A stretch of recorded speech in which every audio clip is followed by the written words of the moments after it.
My name is Bobby. My journey is ending with a person I've never met, with a familiar face, but with a different name, and with a different dental anatomy. My father, Barnabas Collins, was driven to his grave because of this family. And Justin Sue's son saw to it that I remained a poor relation. Yes, I, Bramwell Collins, must stay in my place. That's why I left Collinwood. And now I return to find that they have claimed you too. Well, I will break them, Catherine. I'll break their backs, all of them!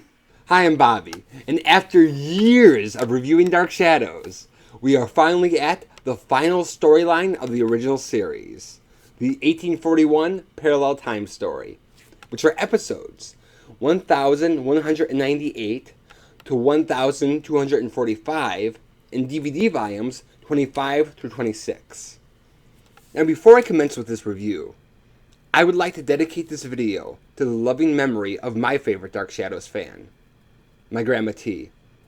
I can't tell you how many hours we spent watching the show together and laughing at Julia Hoffman's faces together.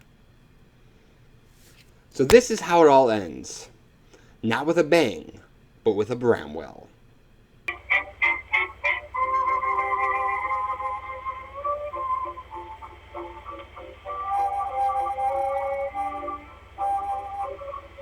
The ratings had been steadily declining, and there have been several speculations as to why.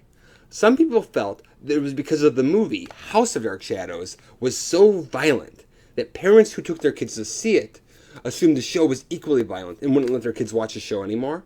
Jonathan Frid, who played Barnabas, felt the show was just running out of gas. Most of their stories were based in some part on classic gothic horror stories, and they were running out of them. They had already done Turn of the Screw twice. Others blame it on the show's ridiculously fast pacing. Now, I know that sounds like a joke, but when compared to other soaps from that era, Dark Shadows moved like gangbusters. But if you were busy one week, you could miss a week of General Hospital and still know what was going on, but you couldn't always do that with Dark Shadows. Regardless of the reason, ABC saw it as a fad show for teenagers and kids. They had no interest in saving it, and most of the cast and crew knew that Dark Shadows was on its way out. For the time being, though, Dark Shadows was still on the air, and it was time for the show's star, Jonathan Frid, to renew his contract. But he refused to do it, unless he could play a new character and no longer be Barnabas Collins. Other actors had played different roles on the show, and he was getting concerned about being typecast as a vampire. And to be fair, Christopher Lee was still making Dracula movies, so his only real example was Bela Lugosi. And oh my god. So the writers set the new story in 1841 parallel time, and created the new character of Bramwell Collins for Jonathan to play. Inadvertently, this also gave the resident witch, Laura Parker, her wish to finally play the heroine. Along with Barnabas being missing, the writers also had to contend with the other male lead being gone, Quentin Collins. David Selby developed appendicitis and had to miss the final episodes of the storyline. As usual, the writers went, what stories can we rip off next? And for this time around, they went with the gothic romance Wuthering Heights by Emily Bronte. And they had Bramwell Collins function as like the Heathcliff character, and Bramwell was actually named after Emily Bronte's brother. And they also used Shirley Jackson's spooky short story, The Lottery. With stolen literature in hand, the cast and crew did their final rounds of making 5 shows a week for Dark Shadows. Collinwood is under a curse. Every generation must conduct a lottery to decide who must spend the night in the locked haunted room. The result is always the person dies or comes out insane. But if a person survives with their sanity, the curse will be broken. The insane Justin Collins dies, and they all know a new lottery must be held. Bramwell Collins has returned to Collinwood. He has always loved Catherine. The two previously had a love affair, but now Catherine is engaged to Morgan. Bramwell protests the marriage, but it goes on as planned, so out of spite, Bramwell marries Catherine's sister, Daphne. Kendrick Young goes to Collinwood to find his missing sister Stella. The Collins family believe that Melanie, who suffers from bouts of madness due to the room, killed her. But Kendrick falls in love and marries Melanie, and is determined to end the curse. When Morgan finds out that Catherine is pregnant with Bramwell's child, he locks Bramwell and Catherine in the haunted room. The first time I saw this story, I was like, what on earth is this, and where is my Dark Shadows? It's almost the end of the series, and there's no more Barnabas Collins the vampire. He's what made the show popular. But there's also no Dr. Julie Hoffman or Angelique or any of the other characters that I've gotten into. Also, in all of the previous time travel stories, a main character that we already know travels to that time. So we latch onto them and meet the new characters through them. But here we're on our own, without someone we already know to connect with. It's such a drastic change so late in the game that you feel sort of reluctant to go with it. I don't want to leave Barnabas to go to Bramwell. His name isn't even cool. So it took me a couple tries.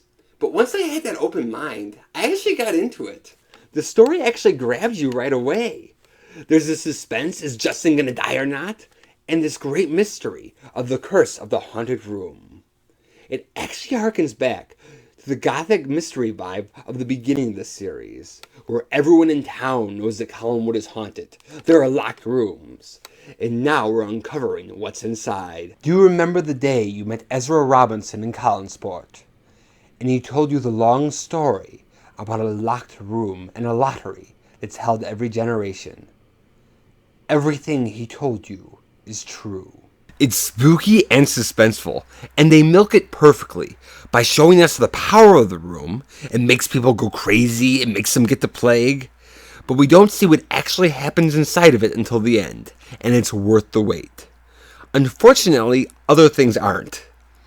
We find out that Brutus Collins' wife was cheating on him with his business partner, and that's why the Collins family are cursed. But for a curse that spans centuries, I was expecting something bigger.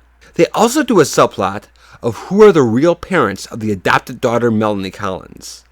This is a retread of an earlier plot of who are the real parents of Victoria Winters. But unlike Vicky, Melanie is a Collins anyway, so when she finds out, it doesn't have a major effect on the plot. One of the episodes ends with you about to find out who Melanie's parents are. It's a cliffhanger ending. But I was so uninterested that I went to bed and found out the next night. Other storylines have weak moments. But because you're into Barnabas and all the vampire stuff, you kind of ride them out. But here, you're sort of iffy from the beginning. So when these weak moments come up, you just go, ah, and it takes you out of the story. While the plot has good and bad points, so do the characters. Without having a vampire, Dark Shadows does lose some bite. But I actually like Jonathan Frid as Bramwell Collins. Bramwell is the son of Barnabas and Josette Collins, so they push the Barnabas connection. He's poor, but determined to be rich, and equally determined to have Catherine. He genuinely loves her, and to try to stop the wedding between her and Morgan, he kidnaps Catherine, and when that doesn't work, he beats up Morgan. Catherine, you will not marry Morgan. She does not love you. This marriage is a mockery.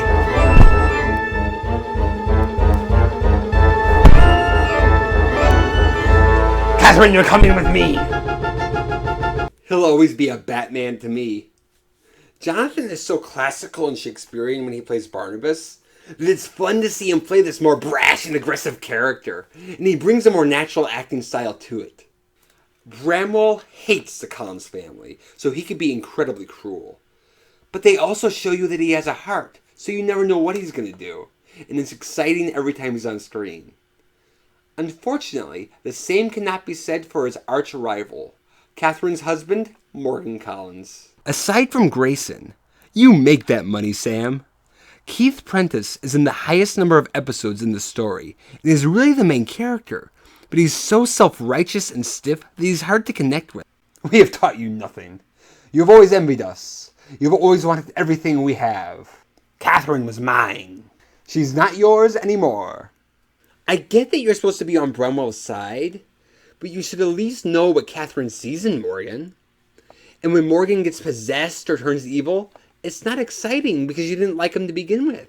I know he had appendicitis, but this role really should have been given to David Selby, because then it would be the two most popular male leads versus each other. While the love triangle may be weak, whenever you need a bit of fun, you have Christopher Pennock as Gabriel Collins and Grayson Hall as Julia Collins. Nothing you do surprises me, Gabriel. Disgusts me, yes. Surprises me, no. Gabriel is a coward and an alcoholic. He tries to worm out of being picked for the lottery, and he has bottles hidden all over the house.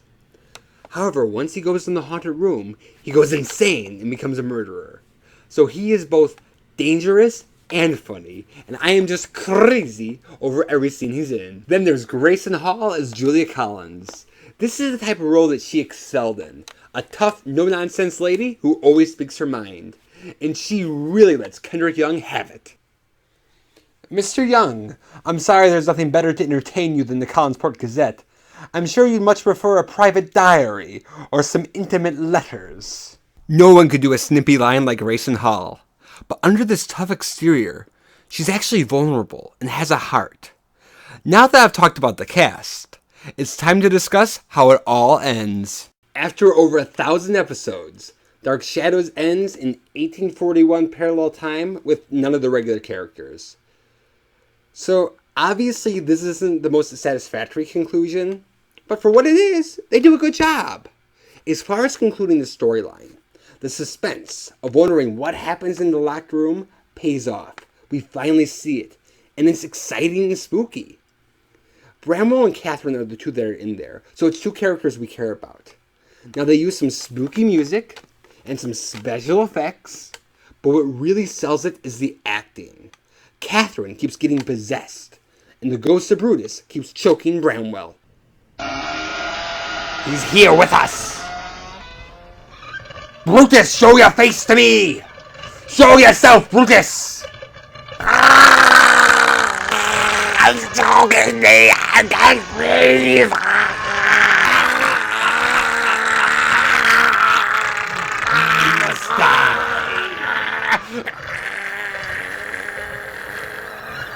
And after they defeat Morgan, Bramwell and Catherine, and Kendrick and Melanie essentially live happily ever after, which is perfect because in some ways, Dark Shadows is a fairy tale. Now, as far as concluding this series, while it doesn't have the old characters, in a curtain call-like style, the final episode features most of the main cast. Jonathan Frid, Grayson Hall, Laura Parker, Thayer David, and John Carlin, and the three who had been on the series since the beginning, Joan Bennett, Louis Edmonds, and Nancy Barrett. In fact, one of the two main writers, Gordon Russell, even makes a cameo appearance. Sam didn't want to go in front of the camera. And the final scene gives a wink to the audience when they bring in Melanie, who has just been attacked in the woods. What kind of animal would attack her like that? If I didn't know it wasn't possible, I'd swear there was a vampire at Collinwood. There was no vampire loose on the great estate. For the first time at Collinwood, the marks on the neck were indeed those of an animal. Originally, Jonathan Frid was supposed to give the vampire line, but he thought it was too jokey, so they had Thayer David do it instead. Which is for the best, because it's cute, but not silly. As a soap opera, every episode always ends on a cliffhanger. So I like that you think it's a cliffhanger, you think it's a vampire, which the show is famous for, but then you find out it's not. And for the first time, everything is okay. Also, for the first and final time, there's closing narration. The show always had opening narration, and this provides a bookend quality because the series begins and ends with narration. As Thayer David is giving the closing narration, the lights are dimmed and we hear the Dark Shadows theme music. And they show us a portrait of Barnabas Collins, acknowledging how important he is to the series. They show us the foyer, and they show us the drawing room of Collinwood. And those are the perfect last images for Dark Shadows. The final episode aired on April 2nd, 1971. And this storyline actually caused a slight jump in the ratings. Thousands of letters came in, and the telephones at ABC didn't stop ringing for 3 days, urging them to save Dark Shadows. But it had already been staked. The cast and crew had a huge wrap party, and people who were not even on the show anymore came. After the series ended, several of the actors came back for the second Dark Shadows movie, Night of Dark Shadows. Dark Shadows became the first soap opera to ever go into reruns, the first to ever be released on videotape, and the first to go on DVD. There have been Dark Shadows conventions, remakes, and just look at how many Facebook groups there are. This is definitely one of the weaker storylines, and in some respects, the last episode of 1840 would have been a more appropriate conclusion for the series. But this is 47 extra episodes with my Dark Shadows actors and in my Dark Shadows house, so I'm happy to have it. And I give it 2 animal bites out of 4. Thank you for watching Dusty Old Movies, and I love you, Grandma T.